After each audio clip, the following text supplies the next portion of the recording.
Salut à tous et bienvenue pour la mise au point de mai où je vais avoir beaucoup de trucs à dire par rapport aux vidéos que j'ai sorties. Il y a eu pas mal de réactions qui m'ont un peu interpellé, qui m'ont donné envie de m'étendre sur certains points. Il y a deux sujets particuliers sur lesquels j'aimerais m'étendre, mais il y a beaucoup de réactions sur lesquelles j'aimerais revenir un petit peu parce qu'on m'a repris sur tel ou tel truc. Et il y a eu tellement de réactions qui m'ont donné envie de réagir un petit peu que je sens que cette vidéo va être longue. Donc je vais me lancer un peu tout de suite en m'excusant déjà de ne pas vous avoir sorti de V2 ce mois d'avril. J'avais vraiment prévu de le faire, mais il m'est arrivé un truc dans la vie privée dont je ne vais pas parler parce que je suis pas là pour raconter ma vie. Et voilà, ça m'a miné pendant quelques jours. Et pendant quelques jours, j'ai pas pu bosser. Et c'est pendant ces quelques jours-là que j'avais un peu prévu de travailler sur la V2 que j'avais en stock.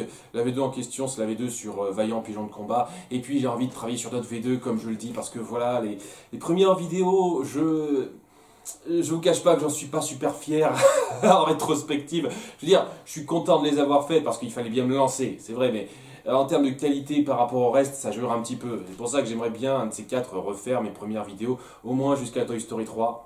Parce que mine de rien, j'ai envie de rester constant. Mon nombre d'abonnés monte de jour en jour et ça fait vraiment plaisir à voir. Et j'ai envie de mériter ça en restant régulier dans mes sorties, en suivant vraiment un planning que je me suis fixé. Et c'est pas toujours facile. Voilà, donc la période que je m'étais prévue pour faire ma V2, bah, j'ai pas pu en profiter et je peux pas ralentir le reste parce que sinon je pourrais pas rester régulier dans mes sorties. C'est ça le truc. Voilà, c'est un peu éreintant ça, ce petit métier de youtubeur quand on essaye vraiment de fournir quelque chose régulièrement. Je vous cache pas. Donc ouais, il y a ça à prendre en compte. Je suis désolé de ne pas avoir sorti de V2. Je vous jure que je le ferai à un moment donné. Hein, c'est prévu. Là aussi, il y a au moins une théorie sur laquelle j'aimerais revenir. Donc vidéo où je reprends des théories. J'aimerais en faire quelques-unes en plus. Voilà, il détonne deux trucs comme ça. J'espère, un de ces quatre, avoir le temps. Je sais pas quand je terminerai les Herculogues, je me ferai une petite période de pause. Je ne vais pas me lancer tout de suite dans une autre série. Peut-être que ça m'aidera. Peut-être ça. Ce sera peut-être une approche à voir. Et quoi qu'il en soit, il y a plusieurs choses sur lesquelles j'aimerais revenir. Tout d'abord, on m'a repris dans Frères des Ours 2, ma critique de Frères des Ours 2 sur pas mal de points concernant la vie des animaux, notamment des élans et des rennes, enfin tous les cervidés. Et ben, je suis étonné de savoir que leurs cornes repoussent au printemps. Et vraiment complètement apparemment, et leurs cornes repoussent complètement parce que voilà, Muche avait une corne qui était complètement cassée, mais vraiment, il lui restait quasiment rien, et puis elle a complètement repoussé au début du printemps, c'est-à-dire il s'est pas passé un an, dès le début du printemps, toute sa corne a repoussé, et maintenant que je ne peux pas te dire si c'est véridique ou pas, parce que voilà, j'y connais rien, j'ai juste lu rapidement quand on m'a dit ça, que ouais, ça repousse au printemps, au bout d'un moment, donc ok, est-ce que ça va aussi vite ? Ça me paraît un peu difficile à croire, mais je vais pas trop m'avancer. Et puis le fait qu'il se roule dans la boue pour courtiser les femelles, c'est un truc que les cervidés font aussi. Voilà, donc c'est un peu bizarre que ce soit... La raison pour laquelle ça m'a paru très bizarre dans le film, c'est parce que les personnages, même Koda, ont réagi en humain, c'est-à-dire comme si on était dans un contexte humain, c'est-à-dire que des personnes qui feraient ça pour courtiser des femelles, c'est complètement ridicule d'un point de vue humain. Et dans un sens, c'est vrai, étant donné que c'est des humains, c'est normal qu'ils le voient comme ça. Ça m'a paru très bizarre sur le coup et j'ai un peu réagi un peu comme Kinaï, et je reconnais que si c'est comme ça qu'ils font, ben ouais, j'avais rien à dire. Après, ça aurait été cool, je sais pas, soit de le dire ça en bonus DVD, j'ai pas souvenir que c'était dire en bonus DVD ou quoi que ce soit. Ça n'a pas été vraiment précisé que c'était un truc, un rite normal pour les animaux. C'est pour ça que je me suis fait avoir. Mais je reconnais que c'était très maladroit de ma part de me plaindre de ça, sachant que c'était des chipotages, on est d'accord, hein, c'est pas vraiment les grosses complaintes que j'avais sur le film, de me plaindre de ça quand à côté je me suis plaint sur le fait que ça respectait pas très bien le rapport ours-humain, la vraie façon de vie des ours dans le premier film, et qu'à côté je dise ah c'est pas logique qu'ils fassent ça alors que c'est complètement logique qu'ils fassent ça dans le monde animal. C'était très... Ça faisait un peu bête de ma part, je le reconnais, donc c'est bien de m'avoir repris là-dessus. Ensuite, on va passer à un des deux gros morceaux, c'est-à-dire Rebelle. sur lequel je m'attendais pas à ce qu'il y ait autant de gens qui soient d'accord avec moi pour dire que Elinor était supérieure à Mérida et tout et tout. Il y a quelques personnes qui ont voulu défendre le film. Il y a notamment eu un commentaire, j'ai trouvé pas très bien réfléchi, je suis désolé, mais comment ça tu te plains que les hommes soient dépeints comme des crétins pour une fois que c'est fait dans le sens inverse, on va pas se plaindre. Parce que c'est comme ça qu'il faut voir la chose. Ah, il y a eu plusieurs films où les femmes sont dépeintes comme des cruches. La meilleure réaction à avoir, c'est de faire l'excès inverse. Je suis désolé, c'est de la logique œil pour œil, dent pour dent que je trouve ridicule. Voilà, c'est pas comme ça. Hein. C'est pas comme ça qu'on va donner leur lettre de noblesse aux femmes dans les films en inversant complètement les rôles. C'est pas un truc très intelligent pour moi à faire. Donc c'était un commentaire pas très bien pensé, je trouve. Il y a beaucoup de personnes qui ont été totalement d'accord pour me dire que ouais, les hommes étaient dépeints de façon très insultante et ça n'aidait pas justement l'image de la femme, parce que la femme est mise en valeur en grande partie parce que à côté les hommes sont des crétins. Voilà, ça aide pas à être en valeur vraiment de façon vraiment efficace, ça. Donc ouais, je suis totalement d'accord avec ça. J'ai bien aimé les commentaires qui m'ont pris là-dessus. J'aimerais quand même mettre un peu le haut là parce que je m'attendais vraiment pas à ce qu'il y ait autant de gens qui médisent de ce film en plus de moi. Sachant que j'ai médité ce film, à nouveau j'ai trouvé le film tout à fait correct, il était pas mal, hein. J'ai bien aimé la relation entre Mérida et sa mère, Elinor. Il y a eu des moments qui m'ont déplu là-dedans, et s'il y a quelques personnes qui m'ont repris, pas beaucoup, mais il y en a quelques-unes qui m'ont repris, oui mais quand même, Elinor est aussi fautive, il y a un truc entre elles, quoi, c'est pas seulement Mérida la fautive, je suis tout à fait d'accord. Oui, qu'elle force Mérida à épouser un homme sans le connaître, ouais, c'est pas une bonne chose. C'est le principe de ce film que j'aime bien dans la relation entre Mérida et Elinor, c'est-à-dire le fait que chacune doit apprendre à ne pas être fixée dans un point de vue. Chacune doit faire un compromis et se plier un petit peu au point de vue de l'autre. Il y a une vraie... Et c'est ça que j'aime bien dans ce film, c'est ça qui fait le point fort du film. Après, la raison pour laquelle je préfère Elinor, c'est que d'une part, Mérida, en tant que personnage de base, c'est du déjà vu chez Disney, mais vraiment, depuis les années 90, on a fait des trucs comme ça avant, donc... ouais, quoi, c'est juste un méli-mélo de trucs qui ont été faits avant, avec Mulan, avec Jasmine, avec Ariel, tu mélanges tout ça, et puis voilà, t'as Mérida. En termes de personnalité, je suis désolé, il y a quand même beaucoup plus créatif, original que ça. Et à côté de ça, il y a Elinor, je suis désolé, Elinor c'est un personnage de mère sur lequel on serait très peu centré chez Disney, c'est-à-dire déjà une mère qui essaye de faire ce qui est juste pour gérer un royaume, parce que à côté de ça, il y a toute une organisation hein, dont il faut s'occuper pour que ça vire pas au massacre, et qui à côté de ça essaye de tout faire passer dans sa fille comme elle, en se montrant très sévère, très stricte. Et c'est quelque chose qui n'a jamais été vu avant. C'est en tout cas pas en tant que personnage principal. Il y a jamais, on n'a jamais eu de co-personnage principal comme ça. Et je trouvais que c'était très intéressant, je trouvais que c'était beaucoup plus original que Mérida sur le principe, c'est pour ça qu'elle se démarquait plus. Et puis voilà, Mérida, au milieu de film, elle fait une décision que je déteste. Voilà, c'est ça qui m'aide pas à aimer autant Mérida qu'Elinor. Et apparemment, il y a beaucoup de gens qui sont d'accord avec moi, donc j'étais assez content. Et après, je suis assez d'accord avec ce que certaines personnes ont dit. Je n'irai pas jusqu'à dire que c'est un mauvais film, c'est clairement pas un mauvais film, je trouve que la relation centrale est bien faite.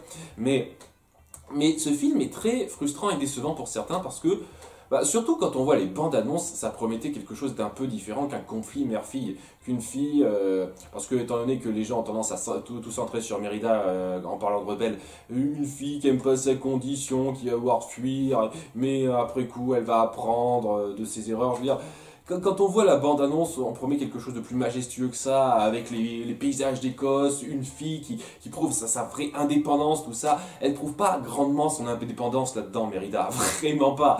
Ça part sur quelque chose de totalement différent. Et c'est vrai que quand on compare ça aux bandes-annonces, c'est frustrant. Ça c'est vrai, je ne vais pas dire le contraire. C'est un petit problème. Moi, la raison pour laquelle ce film me frustre, c'est plutôt par rapport à l'accueil général du grand public, c'est-à-dire le fait que dès lors qu'on parle de rebelles et que les gens viennent souligner ce qui se démarque le plus, Mérida.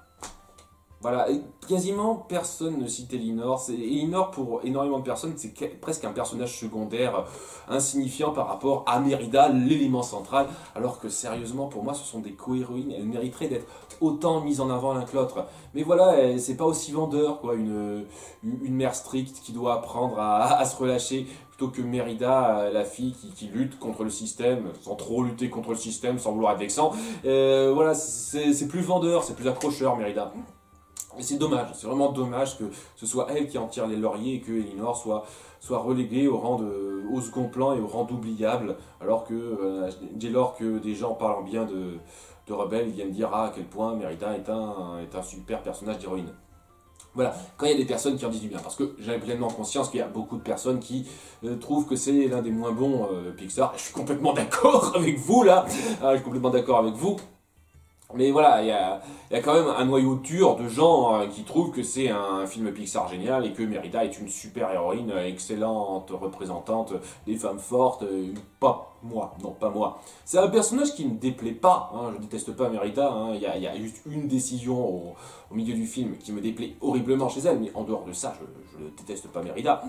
Mais voilà, c'est un peu dommage qu'elle soit mise au centre et que Elinor soit complètement délaissé à côté de ça aux yeux du grand public. C'est ça qui m'emmerde un petit peu chez chez Rebelle. J'aurais une autre chose à dire sur Rebelle dans certaines réactions que j'ai lues, mais pour l'instant on va passer au dernier gros morceau et au plus gros morceau du lot, j'ai l'impression, c'est-à-dire Moi Moche et Méchant 2. Voilà, je m'attendais à ce que il y a certaines personnes qui réagissent mal. Il n'y en a pas eu tant que ça. Parce que, je vous cache pas, ouais, c'est... autant le roi et l'oiseau, je vois un petit peu les personnes qui se sentiraient vexées et qui lui montraient sur leurs grands chevaux. Là, j'ai eu quasiment personne pour me donner des arguments valables. Je veux dire, déjà, le roi et l'oiseau a des arguments très, très généraux qu'on m'a donné. Hein. On n'est pas allé très loin, mais là, arguments valables, juste... ce film est drôle, voilà, c'est tout ce qu'on m'a dit. Ouais, moi je trouve que le film est drôle. Et on m'a pas donné d'argument plus que ça. Et je vais revenir donc sur cet argument de l'humour subjectif qu'une personne m'a dit. Je pense que c'est la personne qui a eu le plus de likes sur ma vidéo, qui partait d'une bonne intention à ce niveau-là. Hein. J'ai encore problème avec ce commentaire, mais ça m'a interpellé sur une notion par rapport à la subjectivité de l'humour. Hein, parce que j'ai toujours parlé de la subjectivité de la précision d'un film, je maintiens ça. Ça m'amène quand même à dire certaines choses rapides sur Moi Moche et Méchant 2 avant de venir sur un de ces deux gros points que je vais aborder. On m'a dit que Moi Moche et Méchant 3 était pire. J'ai pas essayé de vérifier. Je vous cache pas que je suis pas un masochiste dans l'âme. Je ne vais pas voir des films exprès pour passer du mauvais temps. Je sais pertinemment que Moi Moche et Méchant 3 et Les Mignons me déplaira. Pour une raison toute simple. Alors, je sais que c'est assez hypocrite de ma part de dire ça, alors que j'ai clairement dit qu'il fallait vraiment juger une œuvre en l'ayant vue complètement. Et étant donné que Les Mignons et Moi Moche et Méchant 3, je les ai pas vus complètement, je peux pas dire avec certitude que je les aimerais pas. Donc c'est pour ça que c'est une certitude, c'est une quasi-certitude, voilà. C'est une quasi-certitude que ces films ne me plairont pas et qui seront à peu près aussi pourris que Moi Moche et Méchant 2, pour une raison toute simple. Moi Moche et Méchant 2 a connu un énorme succès commercial. Et les créateurs, Illumination, ils vont pas chercher plus loin que ça. Ils ont compris que la formule bête et méchante, parce que sérieusement la formule est complètement écervelée de Moi Moche et Méchant 2. Cette formule bête et méchante, elle marche, ça attire du monde, c'est le plus petit diviseur commun, le truc facile qui interpelle le plus de gens, qui marche bien, donc... Pourquoi sortir de ça? Pourquoi essayer de partir avec quelque chose de plus recherché que ça? C'est clair et net que Les Mignons et Moi Moche et Méchant 3 va suivre la même formule, une histoire dérisoire qui n'a aucun sens, qui ne servira que d'excuse pour balancer du gag facile, du gag écervelé, enfin à tout va. Et étant donné que la chose qui m'irrite le plus dans ce film, c'est le fait que l'humour est insultant de stupidité et de simplisme, mais d'une force, c'est un simplisme, c'est pas une simplicité, c'est un simplisme. Je sais pertinemment quand même servir la même chose. C'est évident, pourquoi ils s'emmerderaient à chercher plus loin quand une formule aussi facile à produire connaît un carton. Donc voilà pourquoi je suis quasi persuadé, mais à 99,99%, que ces films seront nuls. Pour moi, j'en suis quasi persuadé. Je peux pas le dire avec certitude parce qu'à nouveau, j'ai pas vu l'œuvre, mais c'est la raison pour laquelle j'ai pas du tout envie de les voir. Et quand je vois des gens qui me suggèrent, ah, tu devrais voir le 3, il est encore pire, je vais leur dire non. La seule raison pour laquelle qui me ferait voir Moi Moche et Méchant 3, ce serait qu'on me le demande sur Tipeee. Et je vous cache pas que je suis pas particulièrement emballé par ça. Je veux dire, c'était cathartique. À nouveau, je l'ai dit rapidement en commentaire à la fin de ma vidéo, de cracher enfin sur ce film qui m'avait énervé au plus haut point à sa sortie. Mais là, m'a insisté sur les suites, moi j'ai Méchant 3, Les Mignons et toute la franchise qui va en découler.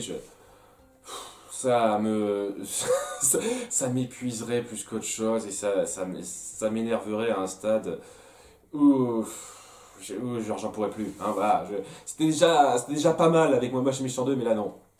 Voilà, parce que il y a plusieurs personnes en commentaire qui me disent ah mais ce serait bien que tu fasses ça en Disney VHS, ce serait bien que tu fasses ça en Disney VHS. J'aimerais revenir là-dessus parce que pour répondre rapidement à ces demandes, ça ne marchera pas.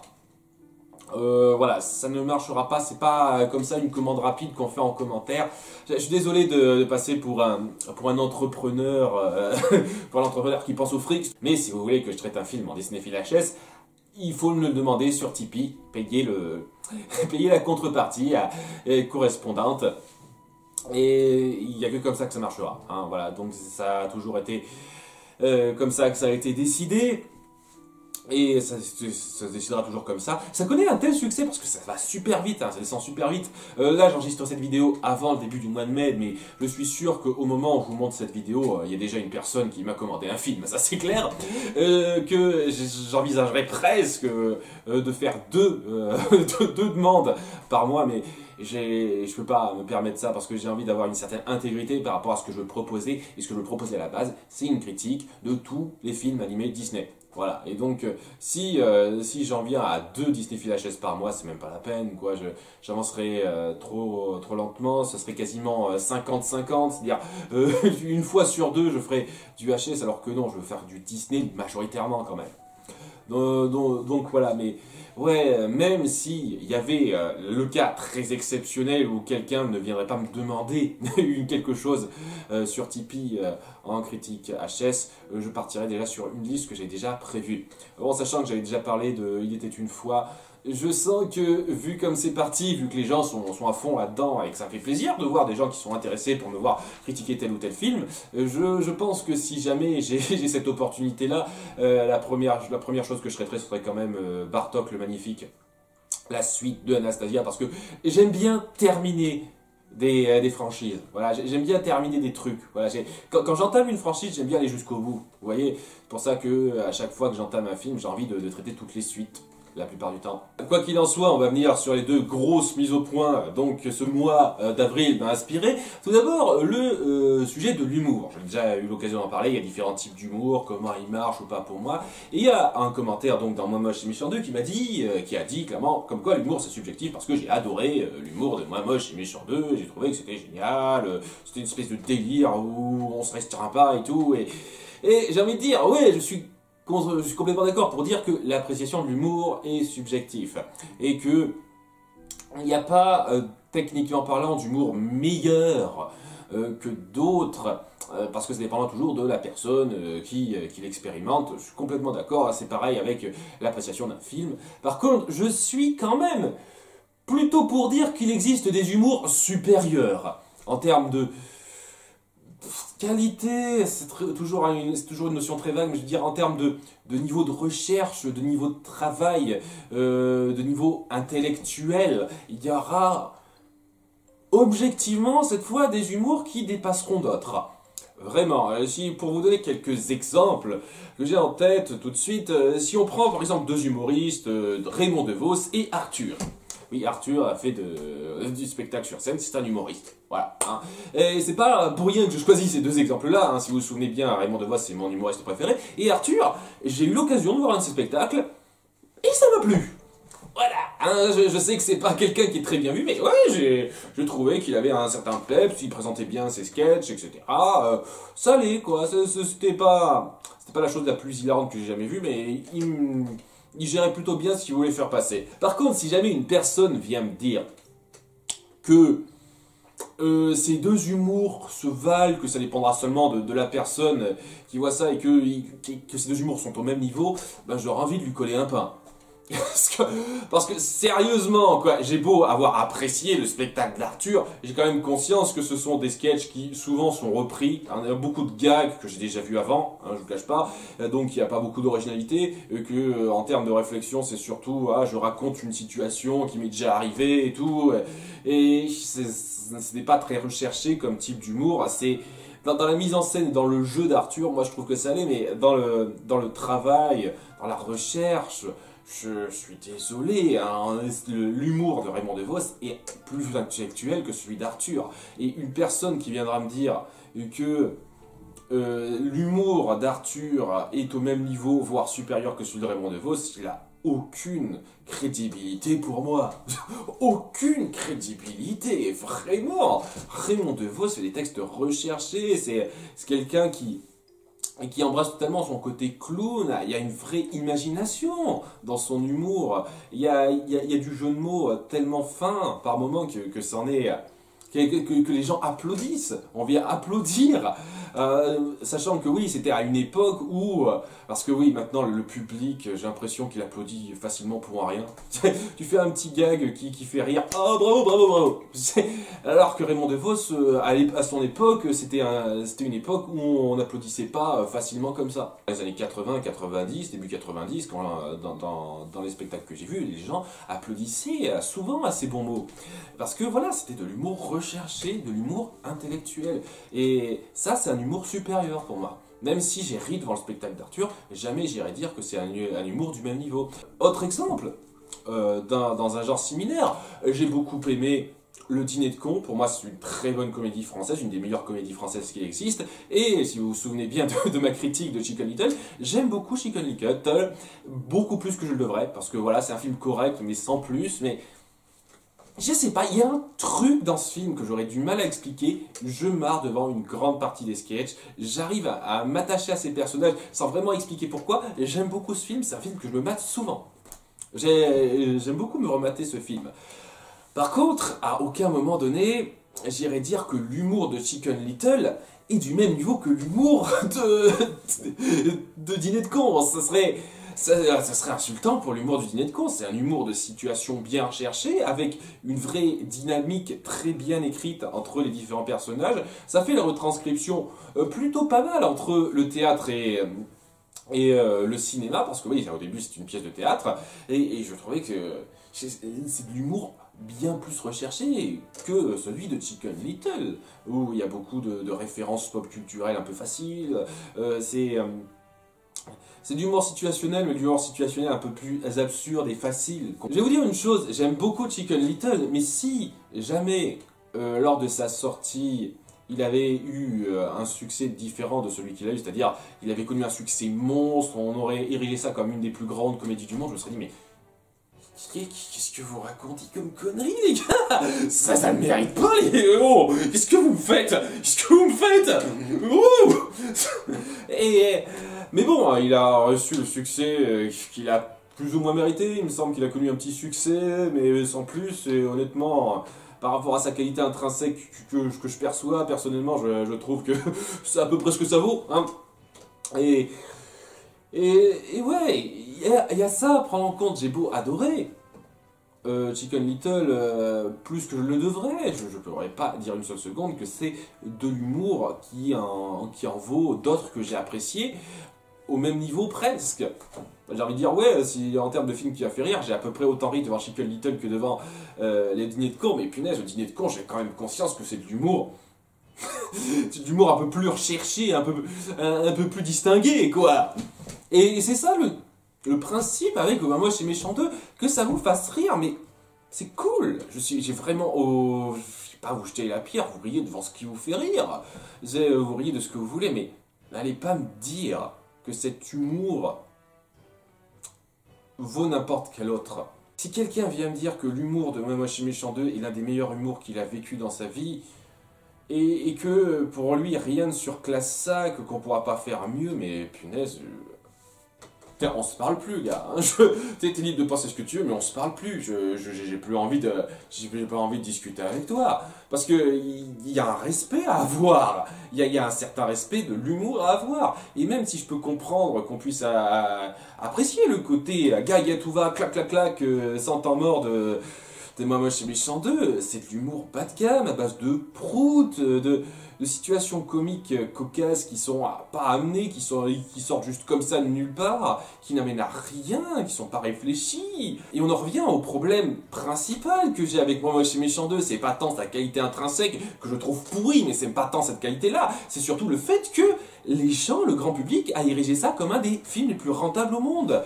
Que le public ait envoyé le message Hollywood que c'est ça, c'est cet humour-là qui plaît le plus. En termes de comédie, j'ai pas fait gaffe, mais je suis presque certain que si on regarde dans le sommet du box-office, les comédies quoi, hein, la comédie la mieux vue, la plus vue au monde, c'est Les Mignons. Voilà, je sais pas, je sais pas souvenir d'exactement tous les films avant la 15e place, parce que Mignon est numéro 15 des films les plus rentables au box-office, quand même. Et les 14 films devant sont soit des films d'action à la Avengers ou Star Wars, ou des trucs dramatiques genre Titanic. Ouais, Les Mignons, c'est la comédie la plus vue au monde. C'est ça. Et suivi de pas très loin par Moi Moche et Méchant 3 et Moi Moche et Méchant 2. On envoie à Hollywood le message comme quoi c'est ça le genre de comédie qu'il faut suivre. La comédie la plus... qui a le plus de succès, qui mérite le plus d'avoir de succès auprès du public, c'est ça. Et que ça vous fasse rire, c'est cool. Mais n'allez pas me dire une seconde que cet humour prout, pipi, caca, c'est cet humour pas réfléchi, ou c'est juste, on réfléchit à la première connerie qui nous passe par la tête, histoire de faire rire de façon complètement nerveuse la personne qui réfléchit pas, cet humour-là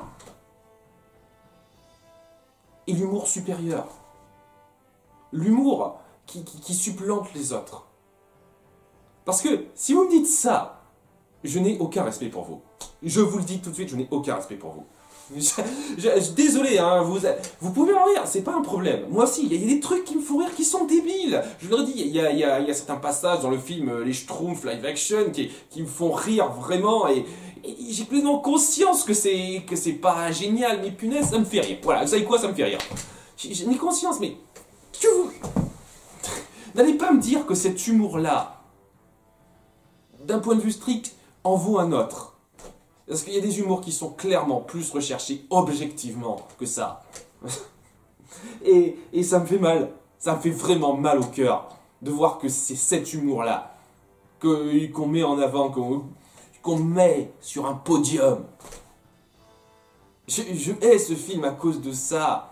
Parce qu'il y a des gens qui m'ont dit « Ouais, faut pas te plaindre de l'histoire, c'est juste une excuse pour balancer de l'humour. » Mais oui, mais l'humour est débile. L'humour, c'est des personnages de débiles profonds qui se marrent parce qu'ils entendent « face », parce qu'ils entendent un ballon qui fait « ça me rappelle de prout ». C'est ça l'humour de ce film, c'est ça l'humour que vous mettez en avant. Et je déteste ça. Je déteste ça.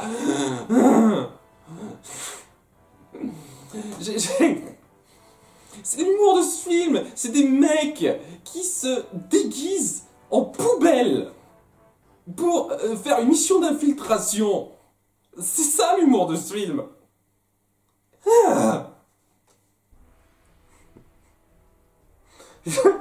Il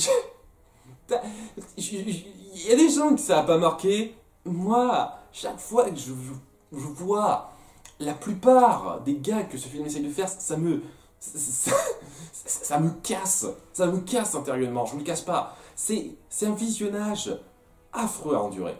affreux. Je veux dire, je déteste The Wild. Je trouve techniquement que The Wild est encore moins bien réussi que Moi chez Méchant 2, mais au moins The Wild, il y a des moments de pause. Vous voyez, il y a des moments où on raconte une histoire pas bien, mais où ça essaye pas de balancer du gag. Du gag en le prenant pour des arriérés, parce que voilà, ça vole pas haut, parce que c'est ouvert au premier convenu, parce qu'il faut pas réfléchir. Voilà. Ah.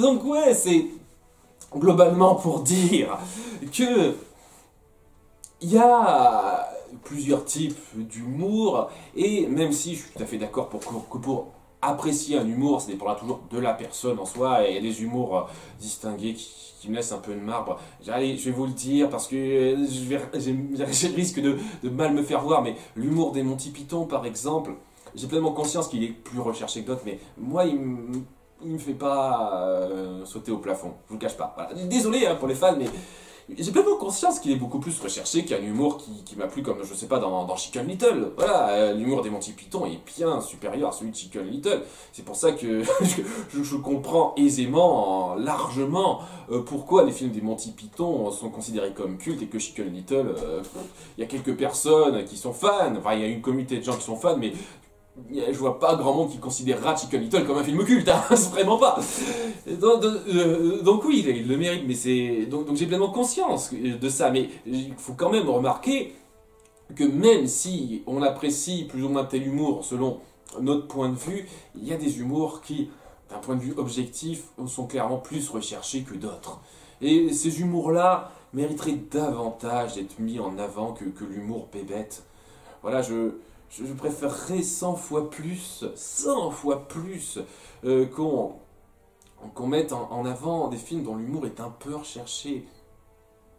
Et ça m'énerve que ce soit pas le cas. Voilà, c'est que ça m'énerve que ce soit l'humour bête et méchant qui soit mis en première place. Il y a une logique compréhensible dans l'absolu, parce que voilà, c'est de l'humour ultra accessible. C'est-à-dire, il n'y a pas besoin de réfléchir, il n'y a pas besoin de s'y connaître un tant soit peu, il n'y a pas besoin de s'embêter à faire travailler ses méninges pour la comprendre, cet humour. Tu suis, paf. Tu peux même suivre le film en cours de route, la quasi-totalité des blagues marchera tout aussi bien. Voilà, on prend le film en cours de route, en milieu, là, et le fait qu'on n'ait pas suivi ce qu'il y a avant, mais ça ne change absolument rien à notre compréhension de l'humour, du gag, etc. Donc voilà, c'est super pratique ce film, c'est super pratique si on veut pas se prendre le chou.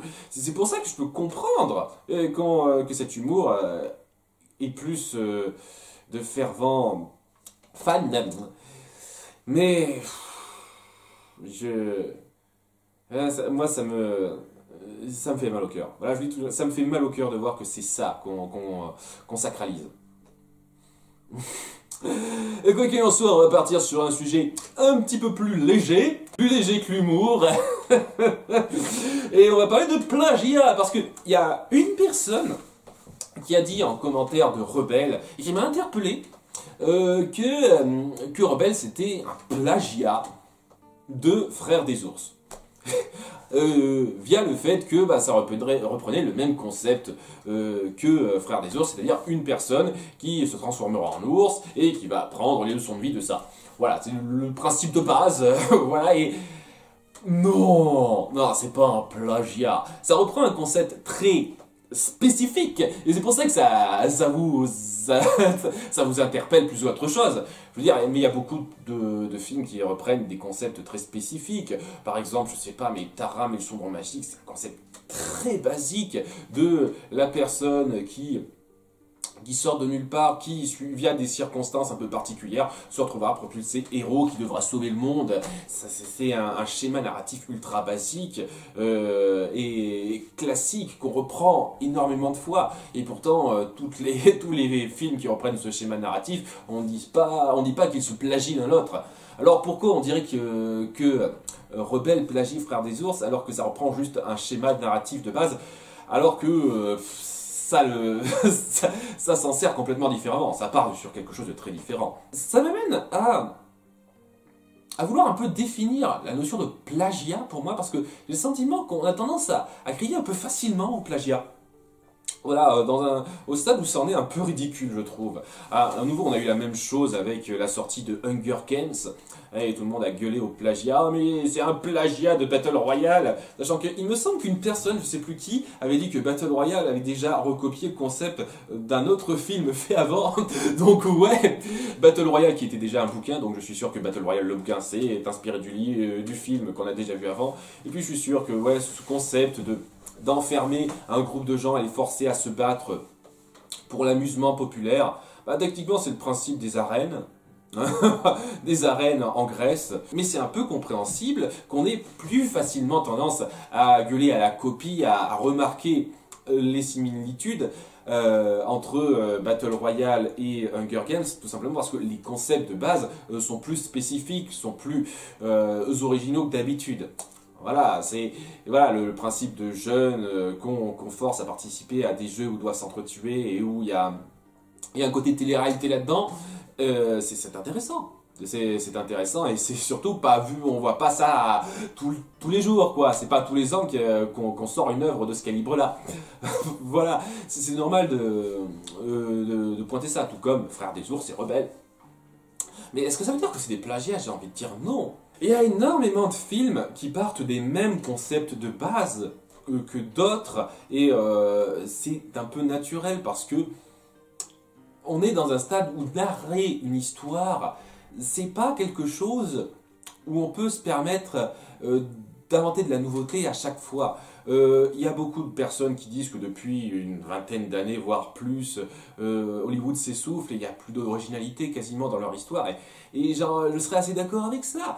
On a créé tellement de choses avant que plus ça va, moins on a de marge pour créer à nouveau. Et quand je vois des trucs nouveaux qui sont créés, quand on part sur des concepts un petit peu originaux, souvent ça se casse un peu la gueule parce que voilà, ça tient tellement à se démarquer de ce qui a été fait avant que ça part sur quelque chose qui n'arrive pas à bien tenir en fait. J'ai pas d'exemple en tête, mais il y a quelques films récents qui sont sortis qui me rappellent beaucoup ça, quoi.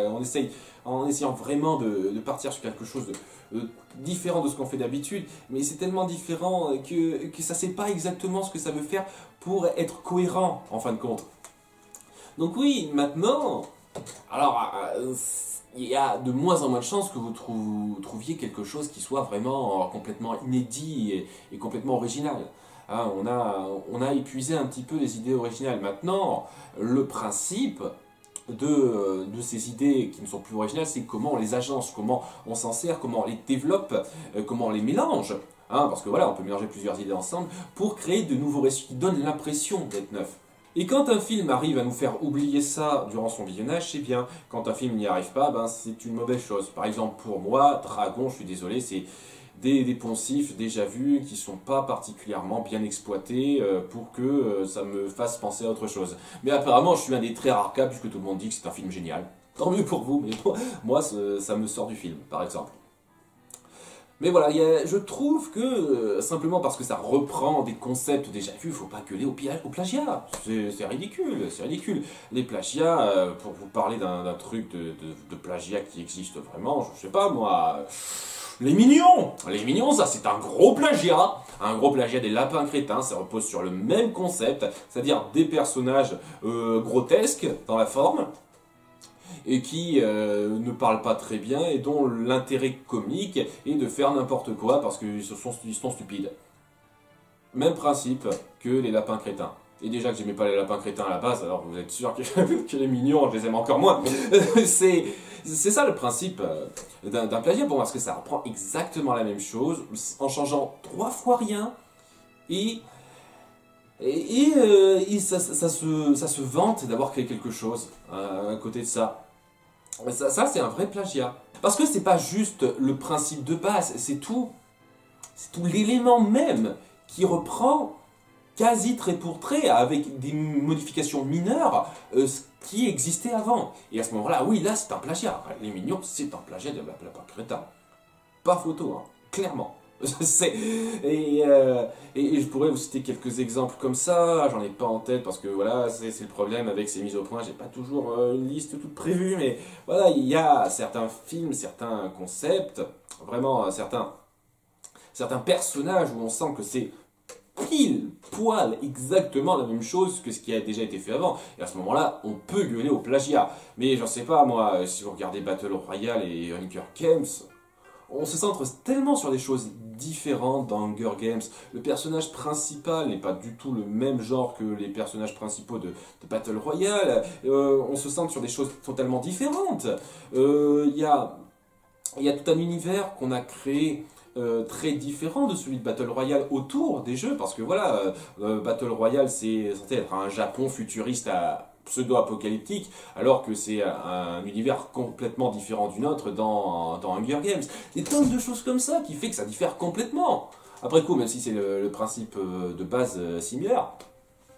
Et c'est pareil avec Frères des Ours et Rebelles, je veux dire, l'histoire de Rebelle n'a rien à voir avec Frères des Ours une fois qu'on a dépassé le concept de l'humain qui se transforme en ours et qui doit apprendre une leçon de vie avec ça. Tout le monde doit apprendre une leçon de vie dans les films de Disney, ça change pas ça.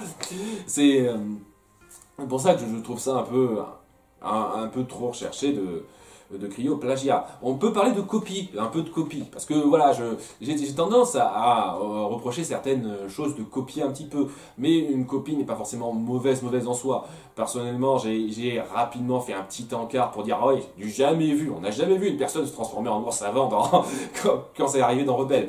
Mais oui, c'est un petit truc comme ça, quoi, qui gêne sur le coup, mais qui est pas horrible. Par exemple, on m'a repris sur le principe que DreamWorks a pendant un certain temps recopié Disney dans leur concept de film.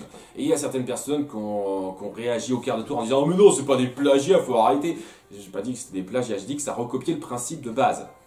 Voilà, et oui, il y a eu plusieurs films qui ont recopié le principe de base parce que Katzenberg, le créateur de DreamWorks, voulait entrer en concurrence directe avec Disney, voire leur couper l'herbe sur le pied en sortant un film sur un sujet similaire qu'eux, avant, pour pouvoir être là et dire Prums, c'est moi qui ai lancé le concept en premier, comme ça Disney va avoir les restes par rapport à ça, il va subir la comparaison. C'est le principe que Katzenberg a fait. C'est pour ça, sur ce même principe, qu'il a fait Fourmise, qu'il a fait Madagascar et pour d'autres. C'est ça qui a lancé le concept de ces films. Mais voilà, c'est juste le concept de base. À partir de ça, il a créé des histoires totalement différentes. Je suis complètement d'accord. Même les deux exemples les plus probants, c'est-à-dire Fourmise et Madagascar, parce qu'il y a d'autres exemples, je ne peux pas dire une seule seconde que Fourmise, c'est un plagiat de Mille et une pattes, c'est totalement différent. Le personnage central n'a pas grand-chose à voir en termes de personnalité, et je dirais même jusqu'à dire en termes de motivation que le personnage principal de Mille et une pattes. On crée des situations totalement différentes, des tons différents. Hein. Je veux dire, je trouve ça quand même beaucoup plus mature Fourmise que Mille et une pattes. Hein. Il y a quand même une scène de mort assez glauque dans Fourmise, quoi. Mille et une pattes peut les se rhabiller par rapport à ça. Madagascar et The Wild, sans doute les exemples les plus proches, je veux dire. La raison pour laquelle nos animaux quittent le zoo est très différente. Ce sont des personnalités complètement pas du tout les mêmes. On a des motivations, on a des tonnes d'éléments qui se passent pas du tout de la même façon. Madagascar et The Wild, ils ont une base similaire commune assez grosse, mais une fois qu'on sort de cette base similaire, ça part sur des choses, des états d'esprit, des tons très différents et des personnages très différents aussi. Il y a une différence entre la copie et le plagiat, vraiment. Hein. Il y a toujours de la copie, on s'inspirera toujours de certaines autres choses. Comme j'en ai parlé avec Atlantide, parce que voilà, on va terminer là-dessus. Il y a des gens qui ont accusé Atlantide d'être un plagiat de Nadia et le secret de l'eau bleue. Je n'ai pas vu Nadia et le secret de l'eau bleue encore, donc je ne sais pas.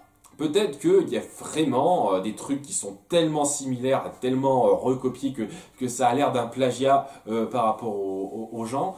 Mais personnellement, je pense que c'est excessif et pour moi, c'est pas vraiment un plagiat. En tout cas, c'est clairement pas un plagiat de Stargate, du film Stargate, même si on sent qu'il s'en est clairement inspiré. N'osez pas me dire une seule putain de seconde que les créateurs du film Atlantide n'ont pas vu un petit peu Stargate avant. Hein, n'osez pas me dire une seule seconde que dans la façon dont les événements s'enchaînent, il n'y a pas une inspiration forte de Stargate. Par contre, voilà quoi, les événements s'enchaînent de façon similaire, mais c'est pas le même genre de personnage, des choses très différentes, que ce soit dans la présentation des choses, dans la mise en scène de certaines choses, c'est juste la base, la grosse base de l'histoire de son déroulement qui est reprise de Stargate. Voilà, donc je peux pas crier au plagiat. Pour moi, c'est pas un plagiat. Ça est quand même suffisamment démarqué de Stargate pour que je ne crie pas au plagiat. Par contre, je peux pas nier une seule seconde qu'il y a une certaine copie qui a été faite, que ça s'en est vraiment assez fortement inspiré. Ce serait un peu du foutage de gueule de le nier. Mais vous savez quoi? S'inspirer de bonnes choses, ça peut donner de bons films. Vraiment, il y a des jeux vidéo qui sont inspirés de concepts déjà vus avant, mais qui l'ont amélioré à leur sauce et qui ont fait quelque chose de très fort par rapport à ça. Je sais pas trop si on peut parler d'un genre similaire. Il y a le jeu vidéo Danganronpa qui s'est clairement inspiré de Phoenix Wright à sa sortie pour pas mal de points, mais ce jeu vidéo a arrangé le scénario à sa sauce, les événements à sa sauce, la mise en place, le ton était assez différent pour s'en démarquer, et à côté de ça, ça crée un nouveau type de jeu qui se situe au même niveau en termes de qualité que les jeux Phoenix Wright pour moi. Vraiment, les jeux Danganronpa ont réussi à se démarquer en s'inspirant fortement d'un concept qui existait avant. Voilà, on peut pas dire une seule seconde que ça ne s'est pas inspiré de Phoenix Wright, ce serait se foutre de la gueule du monde, mais ça s'est inspiré de Phoenix Wright en créant quelque chose de très bien. Ce que n'a pas fait Atlantide pour moi, c'est pour ça que... C'est ça mon gros problème avec le film, c'est pas parce que ça copie Stargate, hein, le problème vient surtout du fait que c'est pas bien fait. Mais voilà, hein, c'est question de point de vue à nouveau. Mais voilà, donc je trouve que crier au plagiat est un peu facile. Pour moi, un plagiat, vrai plagiat, c'est quelque chose qui copie complètement, quasi complètement, de façon éhontée, un concept très précis de base. Quoi qu'il en soit, je me suis étendu assez fortement dans cette vidéo. J'ai l'impression que ça va être une de mes plus longues mises au point. Merci pour le montage, ça va être génial. Et donc, ouais, il y avait un autre sujet que j'aurais aimé aborder, mais ça me prendrait trop de temps. Et dans l'absolu, ça peut attendre le mois prochain. J'espère que le mois prochain, normalement le mois prochain, je devrais avoir moins de trucs polémiques, moins de sujets à aborder. Donc ça me permettra d'y revenir. En attendant, j'espère que ça vous aura plu. Je vous donne rendez-vous pour le mois de mai où je vais traiter de films un peu particuliers, où je suis pas sûr de l'accueil que recevront mes vidéos Disneyphiles. Je vous cache pas que ça... on va entamer une période de vidéos Disneyphiles qui risque de pas forcément bien passer. Donc, j'attends de voir... J'attends de voir vos réactions là-dessus. J'espère que ça sera pas trop mal reçu. J'essaie de faire de mon mieux pour ces vidéos, mais voilà, c'est un truc où il faut avoir une certaine sensibilité par rapport à un certain sujet artistique que je n'ai pas personnellement, et j'ai le sentiment que ça risque de plomber un petit peu ces vidéos pour certains d'entre vous. Et j'espère que vous prendrez pas ces vidéos trop mal. Sachant que bon, je ne suis pas ultra négatif non plus, hein, rassurez-vous, hein, c'est clairement pas un truc comme, comme le Moi Moche et Méchant 2, hein, je vais pas être ultra négatif, mais je risque d'être un petit peu insultant pour certains, et c'est vraiment pas mon intention. Voilà. Donc vous verrez bien le moment venu. À très bientôt pour de futures vidéos. Bye!